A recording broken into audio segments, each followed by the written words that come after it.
Bapak, Ibu, saudara-saudara yang kekasih di dalam nama Tuhan Yesus, puji dan syukur kita naikkan pada Tuhan atas kasih-Nya yang selalu nyata bagi kita sekalian. Saudara, kita jumpa lagi dalam renungan harian di hari Senin tanggal 17 Februari tahun 2025. Kebenaran firman-Nya kita akan baca. Mari satu dalam doa. Bapa yang penuh kasih, kami rindu untuk membaca firman-Mu. Roh Kudus terangi hati kami, agar kami dapat memahami firman-Mu dan menjadi pelita dalam hidup kami. Demi nama Yesus kami berdoa. Amin.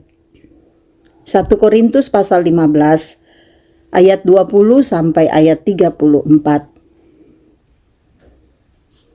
1 Korintus 15, ayat 20 sampai 34.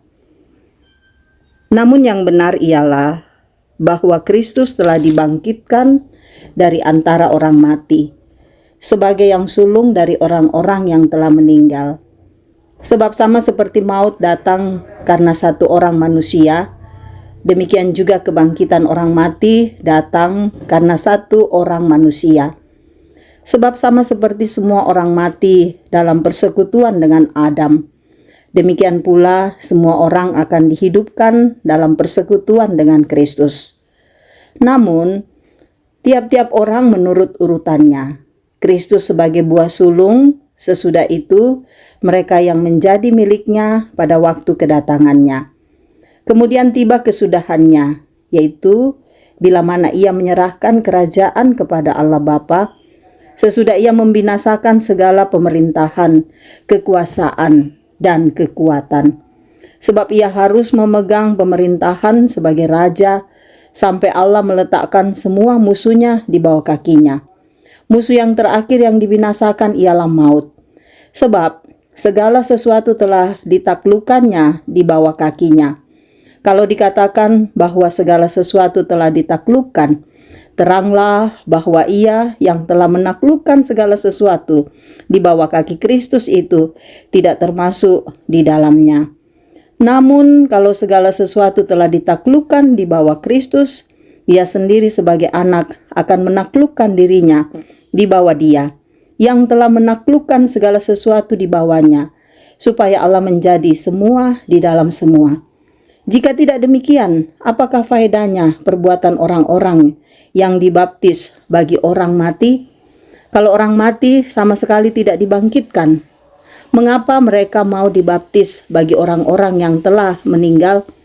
Kami juga, mengapa kami setiap saat membawa diri kami ke dalam bahaya? Saudara-saudara, tiap-tiap hari aku berhadapan dengan maut demi kebanggaanku akan kamu dalam Kristus Yesus Tuhan kita. Aku katakan bahwa hal ini benar. Kalau hanya berdasarkan pertimbangan-pertimbangan manusia, aku telah berjuang melawan binatang buas di Efesus. Apakah gunanya hal itu bagiku? Jika orang mati tidak dibangkitkan, marilah kita makan dan minum, sebab besok kita mati. Janganlah sesat. Pergaulan yang buruk merusakkan kebiasaan yang baik. Sadarlah kembali sebaik-baiknya dan jangan berbuat dosa lagi. Ada di antara kamu yang tidak mengenal Allah. Hal ini kukatakan supaya kamu merasa malu. Demikian firman-Nya. Haleluya. Amin.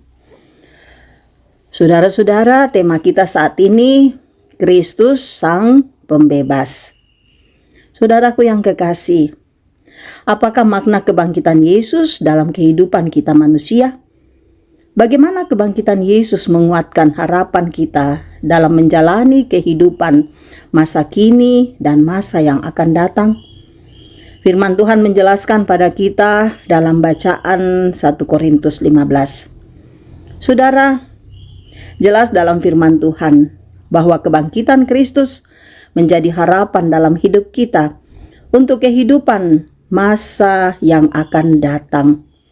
Kebangkitan Yesus menjadi awal kehidupan untuk semua orang yang telah mati. Dalam Kristus, saudara, kita bukan hanya menerima pengampunan dosa, tapi juga kelepasan dari kuasa kegelapan. Kebangkitan Yesus adalah awal dari kehidupan baru untuk semua yang hidup, bahwa semua yang Tuhan jadikan di bawah kuasa-Nya menerima baptisan dalam Kristus menjadi tanda yang sah, bahwa diterima dalam persekutuan bersama Kristus. Persekutuan itu, saudara, yang menguatkan harapan orang yang percaya menjalani kehidupan dalam dunia, bahwa sekalipun banyak godaan, tetapi kita kuat dalam Tuhan. Karena jika tidak ada kehidupan kekal, maka tidak ada gunanya menerima baptisan. Saudaraku, dalam Kristus kita memperoleh kehidupan kekal dan bebas dari kesalahan. Karena itu kita harus menjauhkan diri dari kehidupan yang membawa pada kehancuran.